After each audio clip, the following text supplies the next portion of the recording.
Welcome to Wellness Radio with Dr. Jeanette-Gallagher as your host.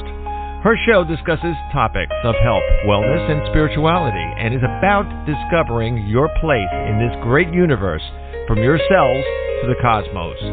Along with her guest, in casual conversation, she strives to ask the difficult questions that may be holding you back from a vibrant life, and shares new ideas that may inspire you to make a change in your life that you only can see in your dreams. And now, here is Dr. Jeanette-Gallagher. Good evening, everyone, and welcome to Wellness Radio. This is Dr. Jeanette-Gallagher, and it's a pleasure to have you with us here this evening. Tonight, we are going to be talking about history, revelations.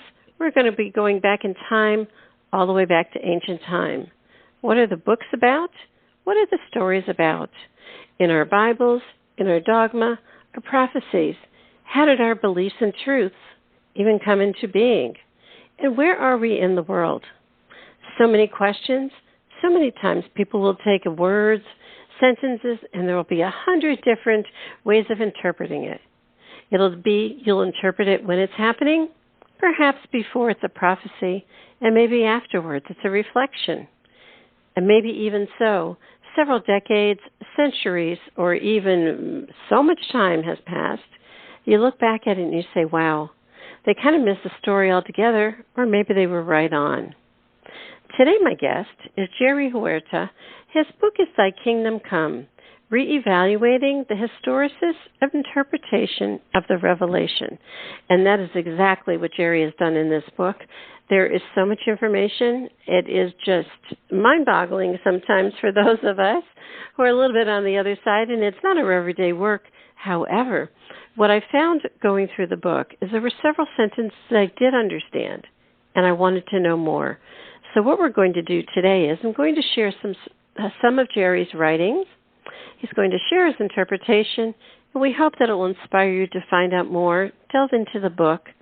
The book is Thy Kingdom Come, and be able to find out more about the story, interpretations, maybe the history, maybe what you thought was true, is, or is not.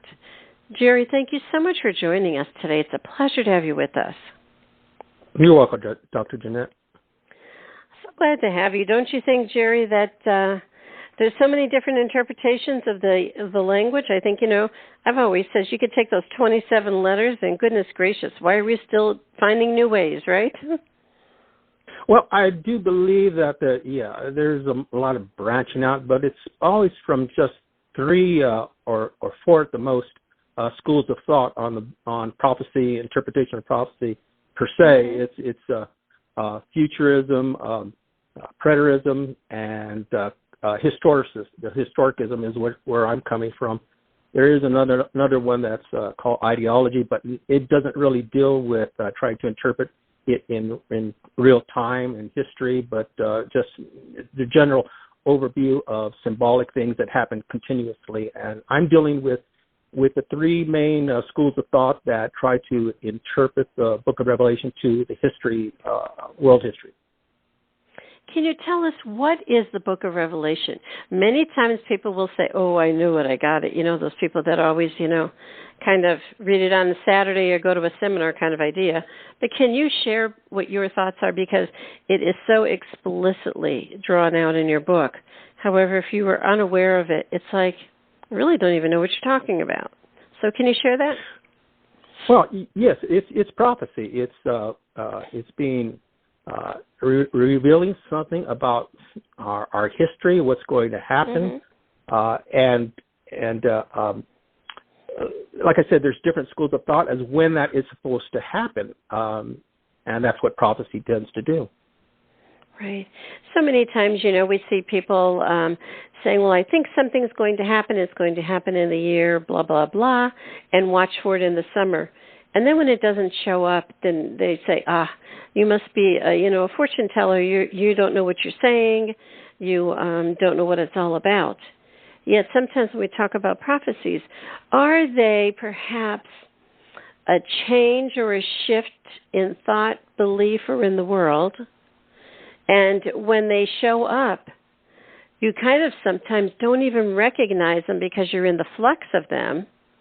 And it's only afterwards that you notice, oh, it did come, there it was. We just didn't pay attention or recognize it.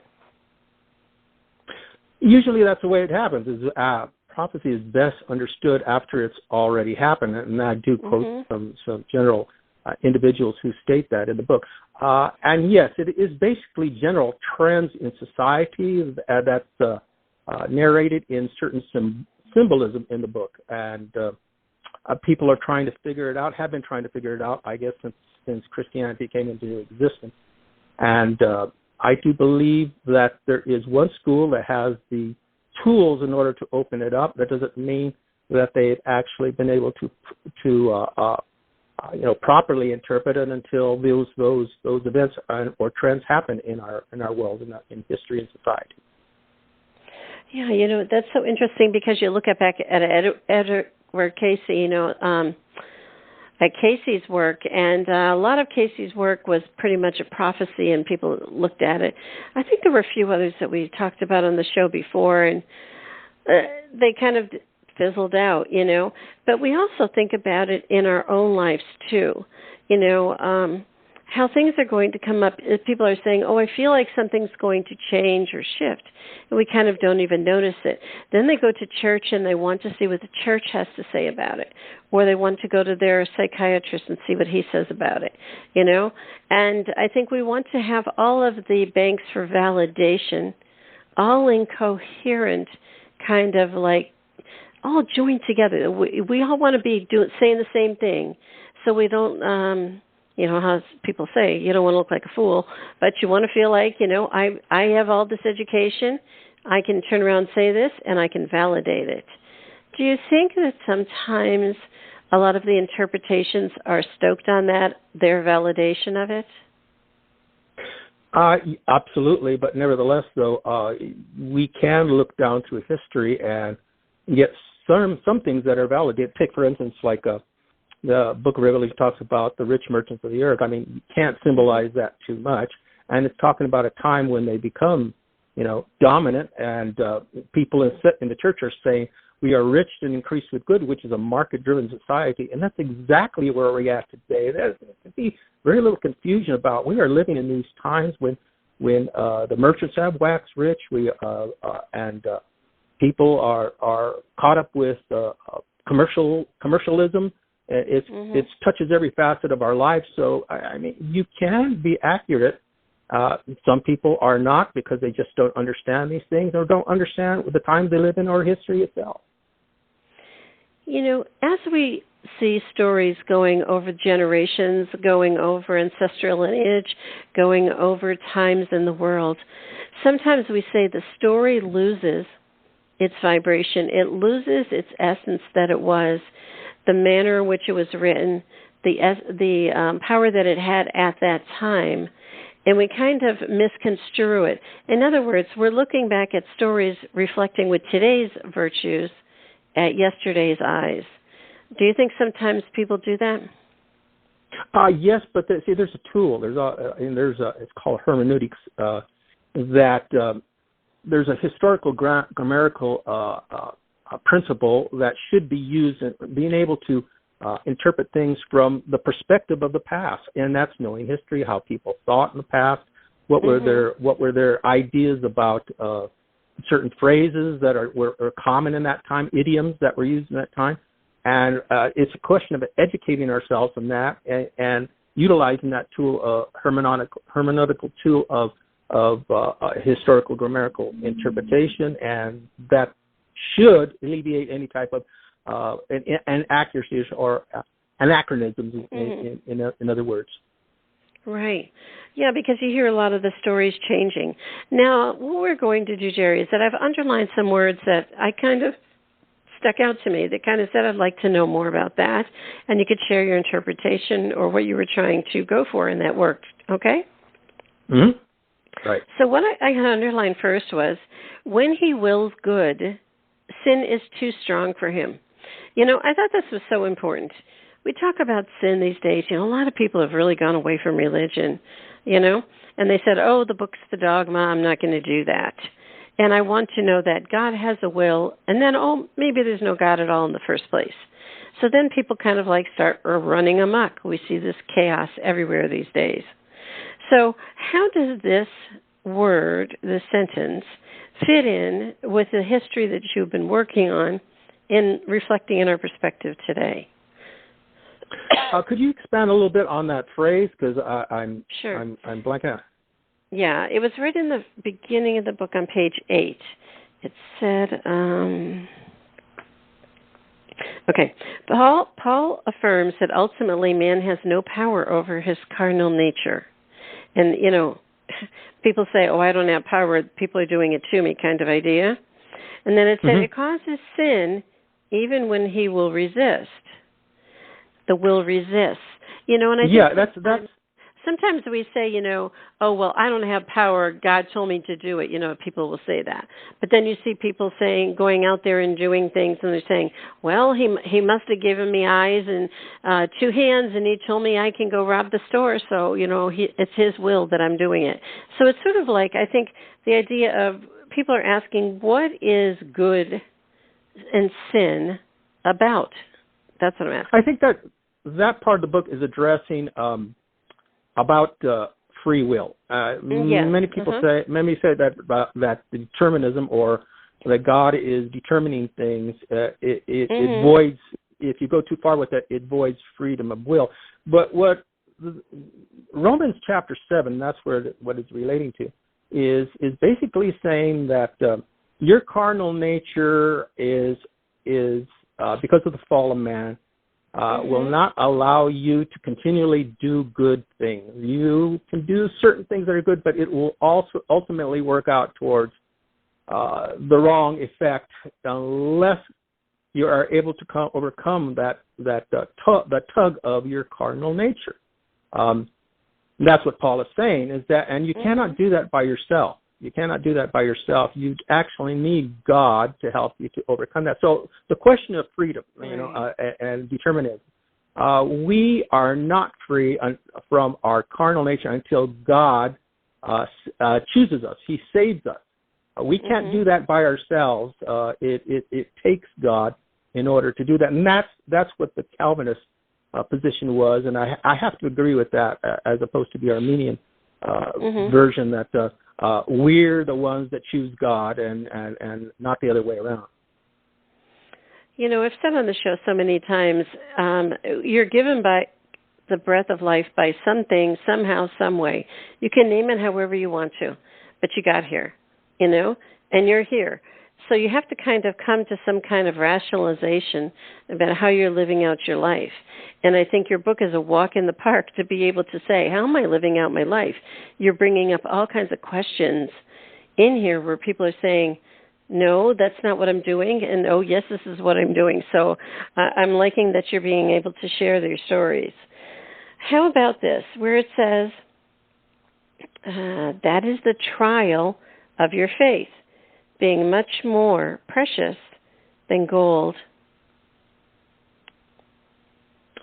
When you think about trial of faith, when I hear the words trial of faith, I think about things are going along okay, and all of a sudden God says, hey, I want to see if you're really in there for me or not, and I'm going to give you a trial. I'm going to kind of put something in front of you.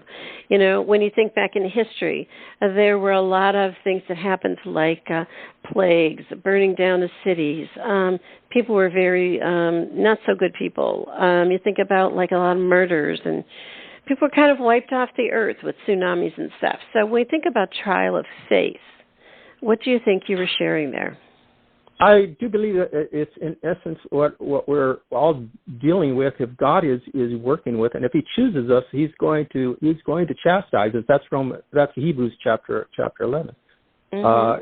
We are going to be chastised if we are the sons and daughters of God, and that's how He does it, is through trials, and it builds character. That's what it's about, to build our character, to make us conform more into the image of His Son. It is being sanctified. That's what the trial of our faith is all about. Is it always necessary to do it that way, or is it part of it? Mm-hmm. It's part of it. It says in that very chapter, and I use a word that it uses. It says if you're not being chastised, you're a bastard. You're not of God. Right. Yeah. How about those sentences that you wrote about predestination is an expression of God's foreknowledge about all He has chosen or elected? So what I would think about predestination, I would think about there's something written about who or what you're going to progress in life and how you're going to work within society and how society is going to play things out. In other words, is everything written in the stars, so to speak? Is that what predestination is? Yes, I would say that's exactly what the book of Romans is saying, is that He has worked out all things. That's what prophecy is. I mean, if He couldn't predestine things, how could He prophesize about things? That's the sovereign will of God, and that's what Calvinism sits upon, and why I accept that. And the only way I can reconcile that He has prophesied certain things that they will come to pass. What about when you feel like things are going along monkey okay, you know what I mean, and society's doing well, people are doing okay, feel like people are in alignment, so to speak. And then all of a sudden people start to say, but that's not what I want to do. That's not my choice. I'm feeling pushed. I'm feeling closed in. I'm feeling centered off. And then you wrote in your book, it says, he holds that the, I don't know how to say this word, reprobates, is that how to say it? Reprobate, right. Okay. Mm-hmm. He holds that the reprobates were ordained to reject Christ, and at the same time, he asserts they had a choice. You know, this whole free choice thing, we hear it in spirituality a lot these days, and people are saying, you had a choice. You choose to go left, you choose to go right. You had a choice. We even think of it in the movie, The Devil Wears Prada, she says at the end, she says, that's not my life. And she says, but you already chose. She says, no, I didn't. She says, yes, you did. You chose. We don't even realize that what we're choosing is against a resistance, but are we choosing truly in our best interest? So, what is that all about, to be able to say, what is a choice? That's exactly that's exactly going back to one of the original questions, is in reference to choice. If you are subject to the carnal nature, your hungers, your thirst, your temptations, and you can't rise above that limits your choice. I mean, you don't have much of a choice except to do the things that please your body, and in order to rise above that, you have to have the help of God. God, and it says in Ephesians, it says He has, and once He has chosen us, He has ordained good works in us. In essence, He has predestined good works in us. He knows what He wants us to do. He knows what He's chosen us for. He knows what our destiny is. If He's God and He's omniscient, how can He not know? That's a lot of people don't even know what the definitions of God are, His attributes. That's right. And one of those attributes is all-knowing. He knows everything from the end, from the beginning to the end. Do you think potentially that things are put in place for people to become triggers, for people to do bad things, for others to learn, so to speak? In other words, we can't all be wearing white and Birkenstocks. Do you know what I'm saying? And that's not the goal, I don't think, of what God's world would be. So in other words, we see people stealing or murders or whatever, and then society becomes enraged and wants to be better people or wants to change the laws. So in essence, aren't all pieces necessary? That's the story of Joseph. His brothers were his brothers were ordained to do that to him, to sell him into slavery, and from that came such great good, where he saved his whole family during that time of that great famine, for the 7 years. That is the essence of He has chosen certain people to ordain certain people to be reprobates, and He's ordained certain people to be chosen. Yeah, because I think sometimes people are saying, well, we have to get to this place or else we won't be saved as a society. And that's not necessarily, I don't believe, the concept. I don't think there's any prophecy on that, is there? I do believe prophecy says that we are going to get to a certain place in the plan, in that providence, and I do think a lot of it's been fulfilled already, and that's exactly what prophecy is. A lot of people, I would say, most of the schools of thought agree that the four beasts in Daniel chapter 7 are Babylon, Medo-Persia, Greece, and Rome. I mean, and those are things that we can look at in the past and confirm that they did come to fruition. And as I said, most of the schools of thought agree with that. There's any deviation from that is an aberration from I think things that have been accepted for quite a while as being God fulfilling His divine providence. Right. How about this? It says, God is not a man that repents or changes his mind. We sometimes think about God as pure, as white light, as just he put it all out there and he's sitting back, and that's what it is, period. There's nothing else you can say about it. And sometimes people will say, but maybe I can bargain with God. Maybe I can barter with him. Maybe I can see, what if I step into his old language or his old stories and see how I can justify or validate what's going on today? Do you think sometimes people do that when they look at history in retrospect? They say, we're going to bargain with it. We're going to say, this word might mean this. It's sort of like looking up a word in the definition and you go down to the number 13 that defines the word, if you just change one letter kind of idea. So the answer is God a man that repents or changes his mind? Well, that goes back to the attributes of God. If you know the attributes of God, the answer is always going to be definitely not. He isn't a man who repents. And that's from a section in the Old Testament where he's talking about he told the prophet to tell Saul that he had repented of choosing him as king. But then later on in I think it's the very next chapter, he says God is not a man who repents. It's in the Bible. One of the things that I bring forth in studying the Old Testament was that there is a way of, once again, using the tools, the hermeneutics to understand these things, where it says, it would seem that contradicts, that God repents in one sense, in another sense he doesn't repent. And that's exactly it. In the sense of how man looks at things, it would seem that God repents. But when he says that God does not repent, he's revealing to us that in his perspective, not man's perspective, but in his perspective, he does not repent. Because knowing the future, he knows what's going to happen, so he's planning it to happen that way, so he's not going to change his mind. That's right. Men change their mind. God does not change his mind.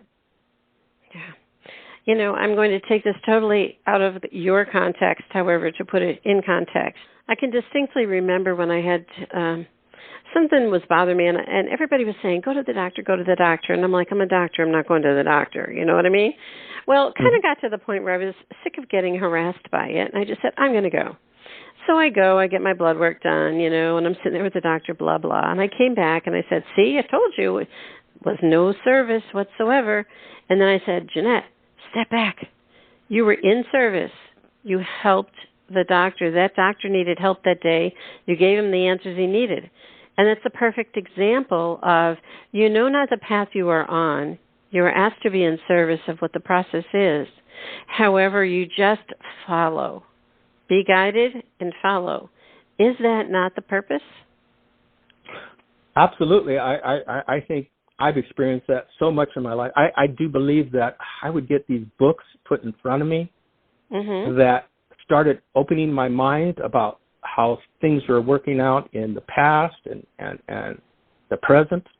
And I keep getting these books, and that's what ended up me writing my book was these books that get put in front of me on subject matters, opening up my mind and helping me to see certain things that I didn't see when I was younger, and that's just it. God has ordained to us certain works, and because of that, he's going to put people in front of us, books in front of us, experiences in front of us that are going to help us to see what his plan is and what our part in it is. Yeah. And it's always, you can turn around and say, whoa, look at that. It's the wholly other side of the coin, Sometimes, we have relationships with people and we end up with a divorce and we say, oh, well, the psychologist would always say, oh, there must be something wrong with you then if you got a divorce, when really the answer is that you've gone as far as you could, you learned what you needed, and then you moved on. So I think sometimes man is never looking at God and saying that was in your plan. Thank you for the lesson. I honor those people for being on my path, and then move on. Never do we ever hear that kind of training or thought. Do you think? Well, I've often thought of that, Dr. Jeanette. I often thought about that very same thing. Yeah. Absolutely. That these people came into my life for a certain experience, and yes, I would have liked to maintain a relationship with them, but things, that just is not the way it worked out. Because if I had, probably my growth, I would have been stunted. My spiritual growth would have been stunted. Yeah, I know for myself, I'm almost 70, and being in healthcare over 5 decades, I know that all of the professions that I did, all of the things I did, I could have never stayed there because it was so limiting to my point of view now and how I see things and how expansive I've become. So I think as we grow, we say it's time to step up and out. Just as you're stepping back and you're looking back at all this and saying, no, look at this. Did you see this over here in the corner? Did you see that hanging from the ceiling? Did you see that? It was right in front of you. And that's what I think your book is a great job of doing that. So I think, Jerry, let's talk about this for a minute. It says, now after these things, the destruction of the temple, the fact of the diaspora, and the end of Samaria, warned James, with an eye to the Amos context, God would return again. How many times have you not heard that God is supposed to be coming again now? Particular futurist perspective that is constantly making dates of when Christ is going to return. Yeah. And contrary to what it says, no man knows the day or the hour. They're trying to figure it out. I understand that, trying to figure out the prophecy, but without the right tools to open up, as I said, the hermeneutics, without the right hermeneutics, I do believe that's where they fail, and they start looking for that all the time. And I would take that a step further and say, if we are looking for God to come and be this ultimate that's going to, quote, save us, I'd say the cavalry isn't coming. I stayed for Hurricane Katrina. I said the cavalry didn't come. You look at the pandemic. The cavalry didn't come. You know what I mean? We look at things in our life, and we weren't, quote, saved. Patients would come to me, and it's like, cavalry didn't come. Yes, you're going to die. How would you like to die? When I work with patients at end of life. So the idea is, when you think of that, people are also saying that God is already within us. If God is already within us, then what's the point? He's already here. Don't you just stand there and go, okay, so what's your answer for that one, right? Don't you think people don't have an answer? They just don't know the answer? Or they aren't willing to accept that? Well, God, one of the things about Scripture is the imminence. God's always talking about certain things that are going to happen quickly. That's a book that Revelation says that very, very, very many times, quite a few times. Behold, I come quickly. But that's imminence. God deals in imminence to thwart apathy or complacency. He's always at the door knocking, in the sense that in Corinthians it says that when we die, in the twinkling of an eye, we'll wake up and to his return. So in a sense we are always at the door. He's always at the door, and he wants to feel that way, certainly, because he doesn't appreciate being slothful or thinking that, this isn't going to happen. He's never going to return. He wants us always to think of him as around the corner, because that encourages us to be seeking Him and trying to please Him, Him and do what He wants us to do. So, I do agree that there's a lot of people who are disappointed because He doesn't come like they thought He did, but that's their misunderstanding, not because God is slow in any way. Right, and by there being that misunderstanding, I think sometimes you have a lot of what we call followers. So society, I think if you look back in history, how many followers of which paradigm is there? The ones that are all following, yes, God is here already within us and we're going to be good people, or there's the other ones where there is no God and, we're now going to worship something else, a symbol, or, you think about the pyramids and all that other stuff, that time of age. So we're going to start doing that. Or we think about the dark times, the dark ages. And if you truly look at it, all of the stories throughout history is really what we go through when we go on this spiritual journey in life. I've talked about this on the show, is that we start to understand who are we and what are we about. Isn't your book about who are we and what are we about through history and the experiences of others? Yes, I agree. Yeah, learn from other people's past experiences if we truly want to, understand where we fit in today. And that's what I did with the book. I mean, I tried to interpret it in a way that was with the correct tools. It would mean something for us today, because it says right up at the beginning of the book that for those who read and keep these admonitions to us, that He will bless us. How can you keep something that wasn't intended for you? Right. The book has something to say for everybody that's lived within the inter-Advent age. That's what the book is about, the mediation of Christ. Christ is no longer mediating an old covenant. He's mediating a new covenant. So His admonitions in there are to the people that live in these last 2,000 years. And He has something to say to each movement, each period of time. There's 7 periods. There's 7 churches, 7 periods. And He's saying something to each one of those periods, and you don't even have to know what period you're living in, but you can know what His desire is from you from reading that book, and then automatically do something that He or be admonished to follow His words and fulfill something in an epoch that you don't even know that you're living in. Right. Jerry, how about this phrase? A second significant phase of the structure of Revelation deserves careful scrutiny. It may be called the phase of recapitulation, or better, perhaps, parallelism. What is meant is that the chief series of visions, the seals, trumpets, and vials, do not succeed each other in historical or chronological sequence, but move side to side. Can you share, because that is a really mouthful, that is like the key part of the whole second half of your book? I think all the schools are trying to, the 3 main schools are trying to reconcile these things to history, do accept that there is some parallelism or recapitulation, meaning that he'll start talking about the narration will be going along in a linear fashion, but then it will recap. It'll go back in time again and recap a certain period.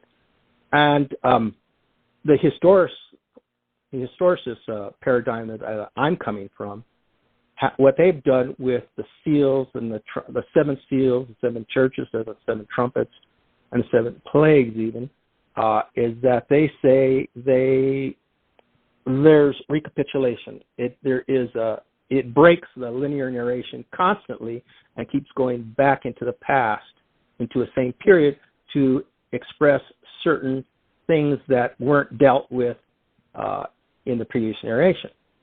Now, what I'm saying is that no, it doesn't break that narration. It is a linear narration from chapter 1 all the way up to chapter 11. There's a linear narration. He's telling what's going to happen in the future in a linear manner. And then in chapter 12, it'll go back to the beginning again, and particularly the festival, in the Old Testament festivals, that the book is divided in two.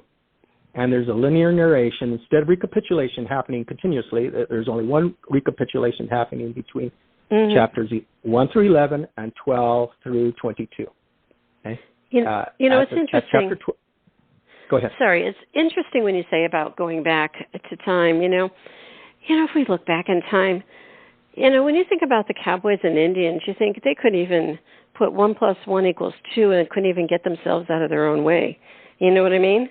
And when you turn around and you look at going back even further, the philosophers, or how they built the pyramids, or how they worked with gold and all of these different things, and we're going, man is totally going up and down in this ebb and flow kind of existence, so to speak, And we think about it and we say, well, how are we even going to make it? And we're going, there isn't any plateau to, quote, make it. It's just you're going through a process. Do you know what I'm saying? In other words, we constantly want to go back to the philosophers to be able to pull their words so we can feel smarter wherever we are, like some of the philosophers say, like Galileo or whatever, And people will put it down, but then they don't understand it. They haven't done the work to understand the time in which Galileo lived, just as you shared. How did they live? What was going on at that time? Immerse yourself in that moment of time. And then you find out so much more. But we constantly want to keep pulling things because we aren't in a phase, I don't think, of becoming smarter, more compassionate, more loving, more caring, more godlike. Man, in the year 2023, if just turn on the TV if you want to know where you're going. Not going so far, do you think?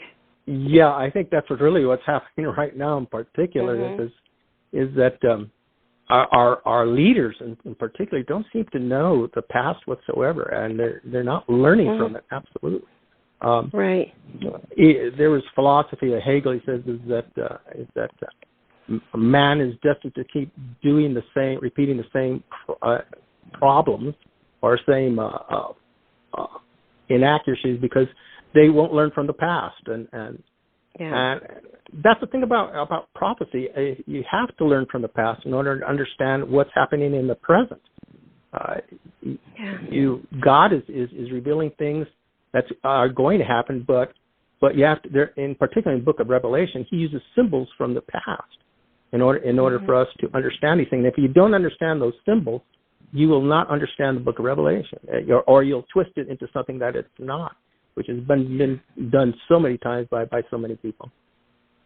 Because you also wrote in the book, it says, this Hebrew Bible background clearly defines the context of the seals, the situation of the church in the hostile world. Do you see any churches opening up around you? I don't. They're almost all closed now. Go online and see if you can find Dial a Priest. Do you know what I mean? So I think the idea of is, where are we getting our guidance right now?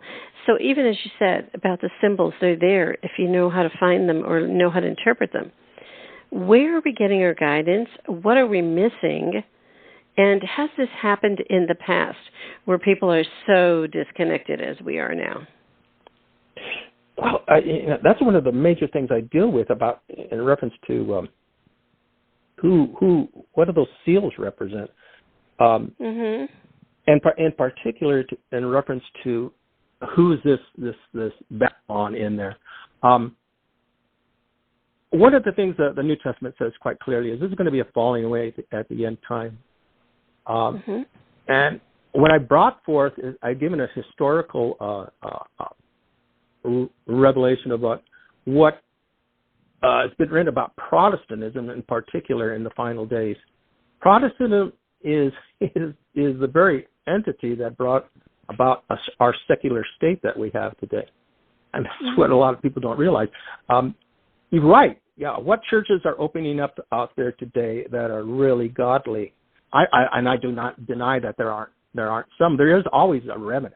There are some good preachers out there that I love listening to. But for the most part of them, most of them are caught up with they've been conformed to the world.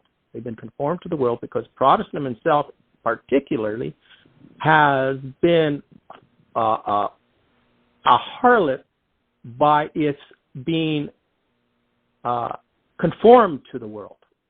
They're the ones that created our secular society, the Protestantism, because it enriched them.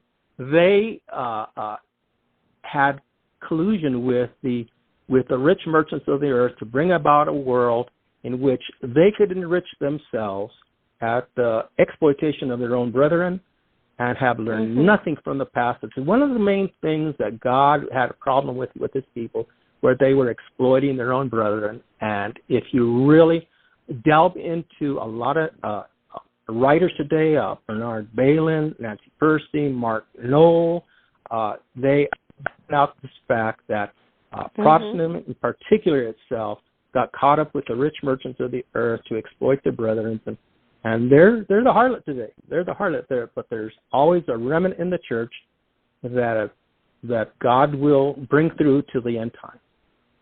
Yeah, because you share on this page, it says the vials or final plagues are end-time phenomena at the close of probation just before Christ's return.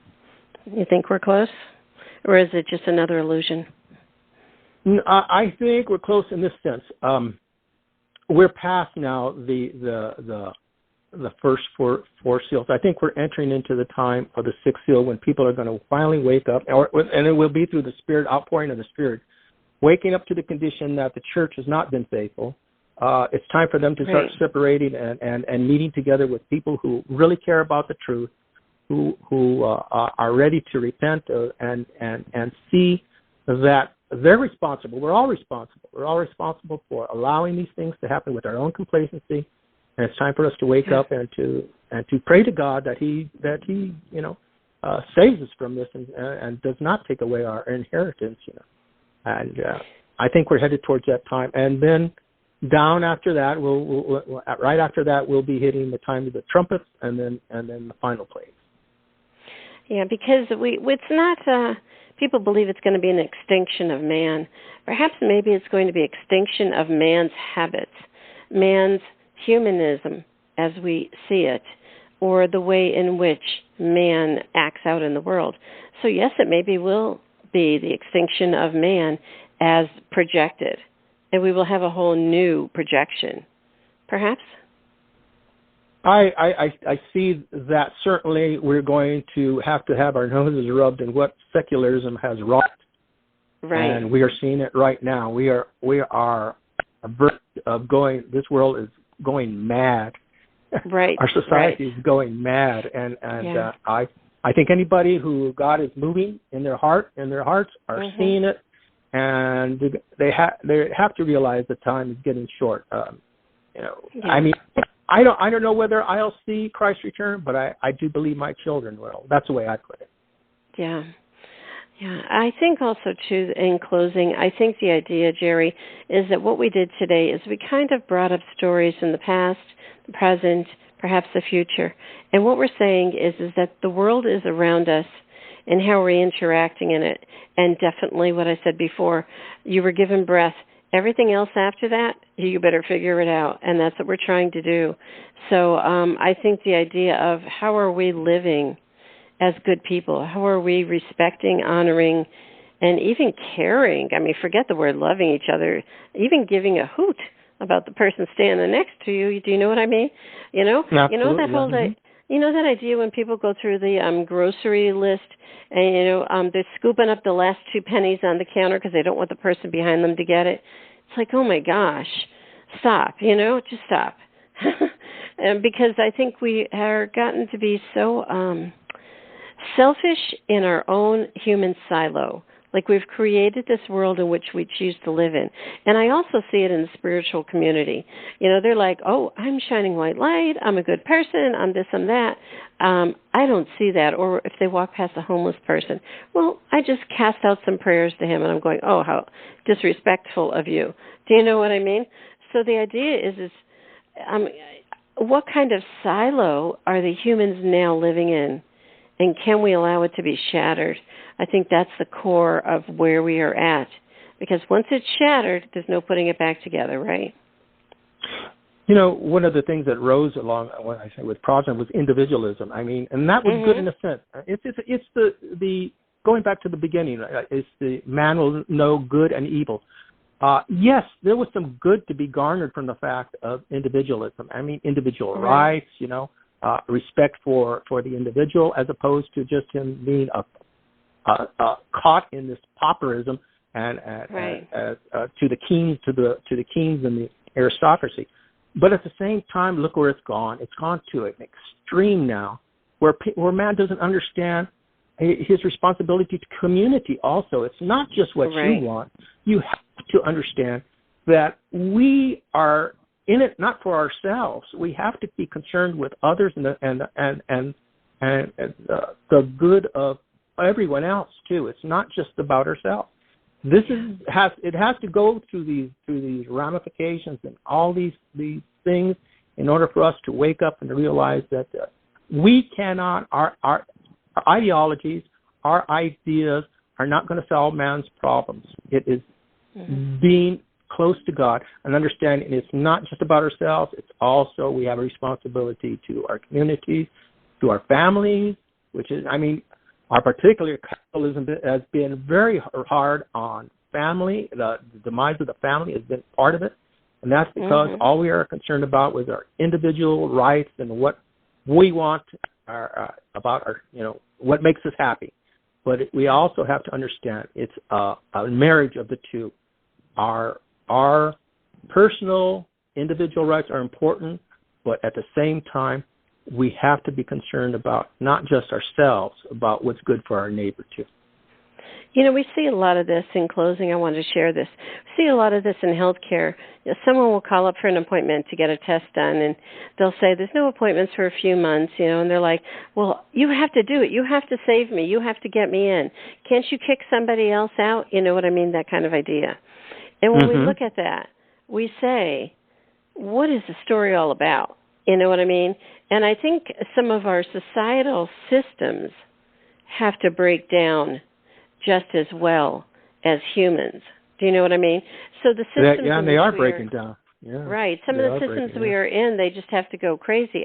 I mean, I was doing this radio show 12 years ago, and I said on there the first day, I said that, you wait, healthcare is going to implode, not explode. It's going to implode. It's going to fall upon itself and have nowhere else to go. And that's what's happening now. But I think also, too, the idea of when that happens, man really feels like he's stuck in this body, and this body is who he is, versus knowing that he's an eternal soul and spirit. Do you know what I mean? Go ahead. Yeah, I think we kind of get stuck in that idea that we have to just worry about today as my human, this story, lifetime. But if we can kind of just open a little tiny window and say, you know what, it's going to be okay. God has a plan. This is a chapter in my book. It takes a little bit of the pressure. Yes, it really takes a little bit of the pressure off the steamer, so to speak. And you're not then yelling and screaming when you can't get an appointment. You're just going to say, God has a plan. Put me down, put me on a wait list. I'm good. You know? And God has a plan. And that's why I wrote that book, because I do believe you can see that plan if you really ask of him, and he will deliver. Absolutely. Well, Jerry, it was such a pleasure to talk with you today, to share about your work. Can you share with the listeners how to find out more information about your work? Yeah, I do. I am on Academia EDU. That's a research paper platform on the internet. I'm there. I do a lot of research. I do publish a lot of papers on that, and of course on my book is on Amazon and all the major book retailers. You can go to Amazon and find my book, and it's the Kingdom Come Reevaluating the Historicist Interpretation of the Revelation. I can be found on there. Very good. Well, Jerry, it was a pleasure to have you with us today. It was definitely something to inspire us and be able to say, I want to know more, and then pick up your book, because that's what we wanted to do. We just wanted to enlighten, open up, and bring into awareness. So we did that wonderfully. Thank you so much for joining us today.